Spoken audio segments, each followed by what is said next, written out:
Continuamos en la UNED y estamos hablando de historia de las religiones del mundo. En concreto estamos hablando de las religiones de los pueblos hebreos, el judaísmo. Hablemos del periodo palestinense. La conquista de Palestina por los hebreos tuvo como consecuencia una modificación en la vida de estos, en su régimen económico y social y, por supuesto, en su religión.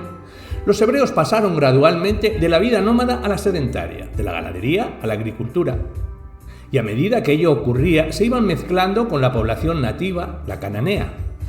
Durante el periodo de las guerras de conquista, el así llamado periodo de los jueces, conservaban aún el régimen clánico tribal y la democracia militar, pues realizaban sus campañas contra los enemigos bajo el mando de jueces, jefes militares electivos. Pero este régimen acabó por descomponerse, aparecieron los ricos y los pobres, los esclavos y los libres. Se estableció el poder de los reyes que provenían en un comienzo de la tribu benjaminita de Saúl, y luego de los judíos, David, Salomón y los demás. Todos estos cambios se reflejaron en la religión. Al mezclarse con los habitantes nativos, los hebreos, por imitación, comenzaron a adorar a los numerosos diocesillos locales, los Baales. El culto de los Baales, protectores comunales y urbanos, venía de muy antiguo en Siria y Palestina. Algunos de estos Baales, en su mayoría innominados, adquirieron mayor notoriedad y conquistaron un sitio destacado y un nombre individual. La Biblia conserva débiles y dudosos rastros de los dioses venerados antaño por los hebreos, por ejemplo, Betel, literalmente casa de Dios. En el texto hebreo de la Biblia figura el nombre de Dios El Shaddai, que en la traducción rusa fue sustituido por la expresión Dios omnipotente. Pero es más probable que se trate de un dios auténtico hebreo y no cananeo. Existen indicios de que los hebreos veneraron en otros tiempos a la diosa Anat. Incluso es posible que la hayan considerado la esposa de Yahvé. Otros pueblos semitas la veneraron a sí mismo. Las divinidades locales eran adoradas en los santuarios y también en las alturas, que los pueblos semitas en general acostumbraban a considerar como lugares sagrados. El rey Salomón, en el siglo X antes de nuestra era, edificó un espléndido templo de Yahvé, pero el culto no se había centralizado aún y los ritos y sacrificios en las alturas proseguían.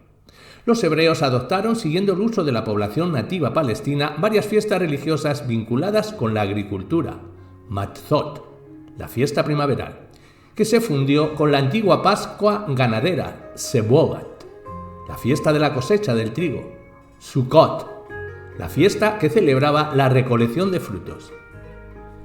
El culto estaba en manos de un grupo especial y hereditario de sacerdotes que procedían de la tribu de Levi.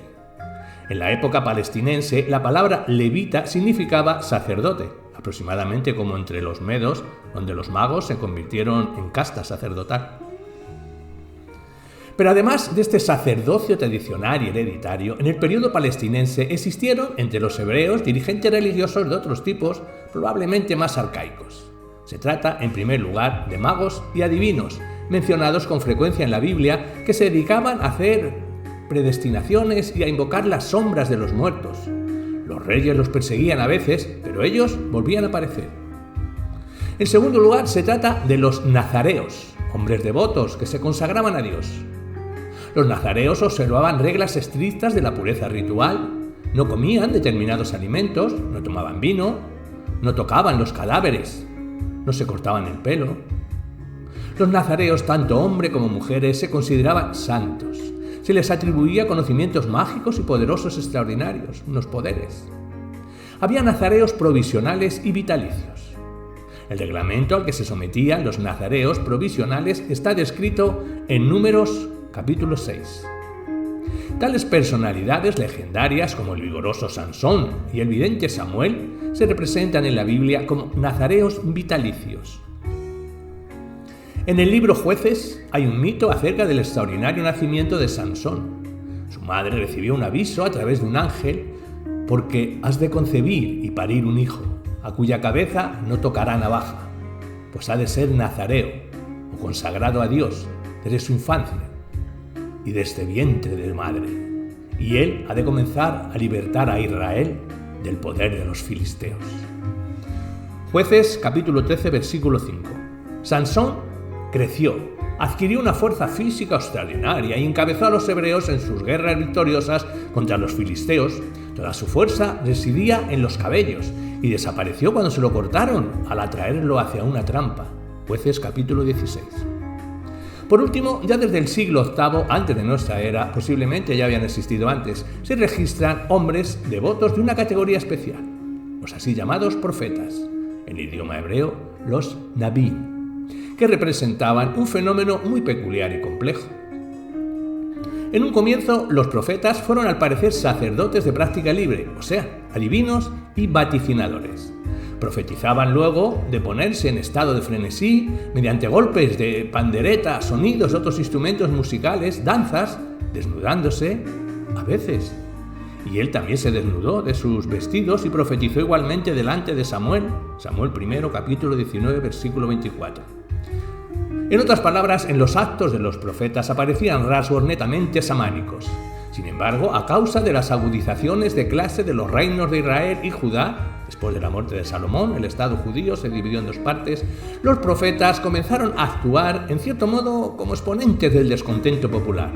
Por cierto, que no lo expresaban en forma directa, sino tergiversada, adaptándolo a su propia forma de actuar. Los profetas hostigaban los pecados del pueblo, exhortaban a restablecer el culto del Dios nacional, Yahvé, y censuraban la veneración de los dioses cananeos. Por lo demás, en ciertos profetas se percibe un matiz que faltaba en la literatura de origen más temprano, la idea del pecado moral y no puramente ritual como ocurría anteriormente. Con particular claridad se advierte este matiz en las palabras de Isaías, el más grande de los profetas, siglo VIII antes de nuestra era. Lavaos, limpiaos, quitad la iniquidad de nuestras obras de ante mis ojos, dejad de hacer lo malo, aprended a hacer bien, buscad juicio, rectitud al agraviado, oíd en derecho al huérfano, amparad a la viuda. Isaías capítulo 1 versículos 16-17.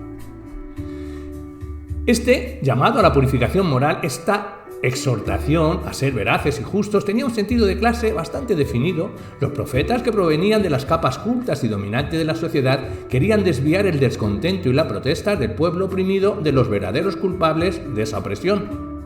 Según la prédica de los profetas, la causa del mal, la causa de los sufrimientos del pueblo, no radicaba en la desigualdad social ni en la explotación, sino en una esfera exclusivamente moral, es decir, en los pecados del pueblo y en su desobediencia a los mandamientos de Dios. Por otra parte, los profetas actuaban como una especie de publicistas políticos. Algunos de ellos estaban bien informados acerca de la situación internacional y advertían el peligro que amenazaba a los pequeños estados hebreos de parte de sus poderosos vecinos, Asiria y Babilonia. Ponían en guardia a los gobernantes respecto de la peligrosa alianza con Egipto y anunciaban las calamidades de una invasión extranjera. Pero al mismo tiempo consolaban al pueblo con la esperanza de que por último Yahvé liberaría y engrandecería a su pueblo. Los profetas no pertenecían al sacerdocio oficial del templo e incluso parecían constituir la oposición a su política. Existen noticias sobre la persecución contra los profetas. No obstante, no hubo verdadera lucha entre los sacerdotes y los profetas, y los libros de estos forman parte del texto canónico de la Biblia. Hablemos del periodo posterior al cautiverio. La transición al tercer periodo histórico de la religión hebrea, que suele denominarse posterior al cautiverio o época del Segundo Templo, fue marcada por tres grandes acontecimientos. Se trata en primer lugar de la reforma religiosa del rey de Judá, Josías, 621 antes de nuestra era, en virtud de la cual se operó una neta centralización del culto, en segundo lugar de la conquista de Jerusalén, en el 586 antes de nuestra era, y era por el rey babilonio, quien se llevó prisionera a una parte del pueblo judío, y en tercer lugar el regreso de los cautivos desde Babilonia, que se produjo en el 538 AC, bajo el rey Ciro de Persia, y la reconstrucción del templo de Jerusalén. En este periodo se formaron definitivamente los rasgos del judaísmo que se consideran sus particularidades características y en opinión de los creyentes constituyen sus cualidades inalienables y genuinas. Un monoteísmo riguroso, estricta centralización del culto y canonización de los libros sagrados de la Biblia. La reforma religiosa del rey Josías tenía sus razones políticas. Fue llevada a cabo cuando existía la amenaza de los enemigos exteriores: Asiria, que había destruido poco tiempo atrás el reino de Israel, Egipto y Babilonia. El reino de Judá necesitaba consolidar sus fuerzas. Josías fundó su reforma en el así llamado quinto libro de Moisés, el Deuteronomio, que según rumores de la época fue hallado, pero que en realidad fue escrito en aquellos años. El Deuteronomio reglamentaba severamente la vida ritual y social de los hebreos y contenía leyes contra la usura y la esclavitud, demasiado duras. Se trataba de leyes que intentaban suavizar las contradicciones de clase, pero lo esencial de este libro es el rígido principio de veneración del único Dios, Yahvé, y las severas amenazas hacia cualquier infractor del mismo. Se tomaron violentas medidas inspiradas por la nueva ley para afirmar la centralización del culto. El segundo libro, de Reyes, capítulo 22 y 23, lo relata con brillante elocuencia Josías, que ordenó quitar del templo de Jerusalén los objetos de culto de todos los dioses, excepto los de Yahvé, suprimir todos los lugares de adoración en las alturas y matar a todos los sacerdotes que oficiaban allí. Además, mandó exterminar a los hechiceros adivinos y restableció oficialmente el antiguo festejo hebreo de la Pascua, que no se celebraba desde tiempo atrás. La centralización del culto de Yahvé, impuesta por el rey con el apoyo de los sacerdotes del Templo de Jerusalén, tendía a reforzar el centralismo político con la finalidad de cohesionar a todas las fuerzas del país para rechazar al enemigo. Pero esta medida no consiguió salvar al débil reino de Judá de la derrota. Y en el 597 al 586 antes de nuestra era, el rey babilonio tomó Jerusalén en 2 ocasiones y la saqueó. El templo quedó destruido y muchos judíos, entre ellos la mayor parte de los nobles y sacerdotes, fueron trasladados a Babilonia. El cautiverio babilónico, que duró 50 años, quedó largo tiempo en la memoria de los judíos como una calamidad nacional, aunque en realidad perjudicó en mayor medida a la jerarquía sacerdotal y propietaria de esclavos. El hecho de vivir en Babilonia durante 50 años no podía dejar de repercutir en la religión hebrea. Cuando Ciro de Persia conquistó Babilonia y los autorizó a regresar a su patria y a reconstruir los muros defensivos de Jerusalén y el templo en el 538 AC, la nueva época que adivino a continuación difería en muchos aspectos de la anterior. Después que la aristocracia terrateniente esclavista retornó del cautiverio, las contradicciones de clases se agudizaron aún más. Hicieron falta medidas más enérgicas para someter al pueblo.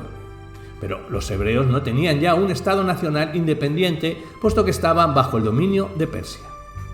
En cambio, adquirieron una enorme autoridad los sacerdotes de Jerusalén, emancipados de todo poder secular.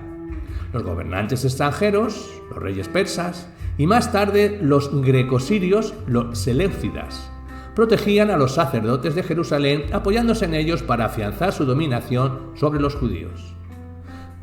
No se admitía otro centro de culto que el templo de Jerusalén, y solo allí se podía ofrecer sacrificios a Yahvé. En manos de los sacerdotes se concentraban los sacrificios que traían los creyentes de todos los confines del país. Entre los muros del templo se acumulaban los tesoros formados por innumerables donaciones. Los sacrificios purificatorios, propiciatorios, de agradecimiento y otros se exigían a los adoradores de Yahvé casi a cada paso. Todo roce casual con algo impuro requería un sacrificio purificatorio. Se exigían y se cumplían prestaciones personales en beneficio del templo.